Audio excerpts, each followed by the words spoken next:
कपड़े धोने वाली बहू। शादी के पहले से ही विभा को कपड़े धोने का बड़ा शौक था। कभी नल के नीचे तो कभी तालाब के पास। अरे मेरी नीली वाली लुंगी नहीं दिख रही है। विभा की अम्मा, कहाँ रखी है लुंगी? अरे वो तो विभा ने परसों ही धोकर रखी थी आपकी अलमारी में, देखो वहीं होगी। वो ना मैंने आज धो दी, मुझे लगा कि गंदी हो गई होगी। अरे कैसे गंदी हो गई थी? उसे तो मैंने पहना भी नहीं। हे भगवान, इस लड़की के कपड़े धोने की आदत से परेशान हो गया हूँ मैं। जितना तो घर में राशन नहीं आता, उससे कहीं ज्यादा डिटर्जेंट पाउडर का खर्चा है। इसकी शादी करवा दो, शादी जाए अपने घर में ही करे काम, फिर चाहे घर के कपड़े धोने हो या पूरे गांव के। हाँ ठीक बोल रही हूँ, देखता हूँ मैं कोई लड़का। वो दिन भी आ जाता है जब विभा को देखने लड़के वाले आ जाते हैं। लड़की मुझे अच्छी लगी। होने वाली सास कहती है, बेटी अगर कुछ पूछना है तो पूछ लो। वैसे तो हमारी लड़की बहुत ही शर्मीली है, जो बोल दो वो मान लेती है, इसे क्या पूछना होगा। अरे कैसी बात कर रही हो माँ, मुझे इन लोगों के घर रहना है, सवाल तो कई है। हाँ हाँ बेटा, पूछ लो ना, क्या पूछना है। आप लोगों के घर कपड़े कौन धोता है? सास का मुंह बन जाता है। देखो, अगर तुम ये कहना चाहती हो कि तुम्हें कपड़े धोने नहीं आते तो सुन लो, कपड़े मैं ही धोती हूँ, लेकिन तुम्हारे आ जाने के बाद मैं रुमाल तक नहीं धोऊंगी। अरे चुप रहना भाग्यवान, बहू बेचारी घर आई नहीं, उसे डराना शुरू कर दिया। वो क्या है ना बिटिया, अभी तक तो ये कल्लू की माँ ही धोती थी, लेकिन अब तुम्हारे पापा तो दहेज में वॉशिंग मशीन देंगे ही।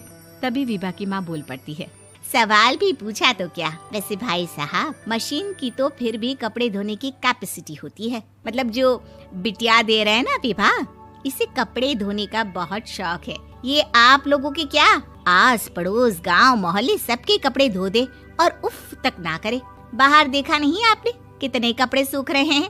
सब हमारी बिटिया ने ही तो धोए हैं। बस भी करो ना माँ, शर्म आ रही इतनी तारीफ सुनकर। और तो और एक दाग निकाल कर दिखाओ तो मान जाऊं। हाँ अच्छा, माफ करना बेटा, मैंने गलत समझा। हमें तो रिश्ता बहुत पसंद है। और ऐसे जुड़ जाता है रिश्ता कपड़े धोने का शौक रखने वाली विभा का। उसकी शादी हो जाती है कोयला फैक्ट्री में काम करने वाले कल्लू के साथ। शादी के बाद अचानक विभा चिल्लाती हुई सास के पास आती है। सासू माँ, अरे सासू माँ कहाँ है आप? ये तो धोखा है, धोखा दिया आप लोगों ने मुझे। इसे ससुर के चक्कर के बारे में पता चल गया। अरे तो उसमें तुझे क्यों धोखा मिला है? अरे नल में पानी नहीं आता, कपड़े कैसे कब धुलेंगे? अच्छा, तू पानी नहीं आ रहा उसकी बात कर रही है। तो आपने क्या सोचा? कुछ नहीं। अच्छा, तेरी माँ ने कहा था कि कपड़े धोने का शौक है तुझे, याद आया मुझे। शौक बोलकर कपड़े धोने वाले मेरे जुनून को कम ना आके सासू माँ, कपड़ा धोना मेरा गुरूर है। तभी पति भी वहाँ आ जाता है। अभी मैंने इसे सनी देओल की फिल्म दिखाई है, उसी के डायलॉग मार रही है माँ। अच्छा सुन, साफ साफ बता रही हूँ, पानी सुबह 4 से 6 और शाम को 10 से 12 आता है, समझी? विभा टाइमिंग सुनकर हैरान हो जाती है। ये क्या भूतों का मोहल्ला है? सुबह 4 बजे उठकर कौन कपड़े धोता है? 4 बजे टंकी में पानी जाता है, फिर सारा दिन धोना ना, किसने मना किया? अरे कैसी बात कर रही हैं? 200 लीटर की टंकी में कितने कपड़े धो लूंगी मैं, सुबह ही उठ जाऊंगी मैं। अब क्या था, विभा सुबह 4 से लेकर रात के 12 बजे तक कपड़े ही धोती रहती। एक रोज सास पड़ोस से निकलकर कहीं जा रही होती है कि साथ वाली कहती है, हाँ कल्लू की माँ, जरा ये बताओ कि 2 साड़ी है, 2 ब्लाउज और एक पेटीकोट और एक नाड़े वाला लंबा कच्छा।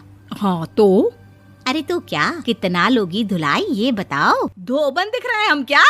हमारे पति सरकारी नौकरी से अभी रिटायर हुए हैं और बेटा सुपरवाइजर है कोयला फैक्ट्री में। धोबन समझ रखा है हमें?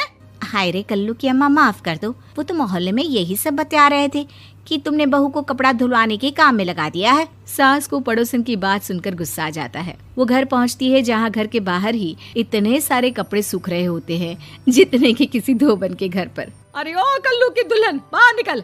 माँ जी यहीं आ जाओ, बाथरूम में चादर धो रहे हैं हम। अरे अभी हम धोते हैं, तुमको बाहर निकलो। ये आस पड़ोस वाले बोल रहे हैं कि हम बहू से कपड़े धुलवा कर उसे कपड़ा धोने वाली बना दिए हैं।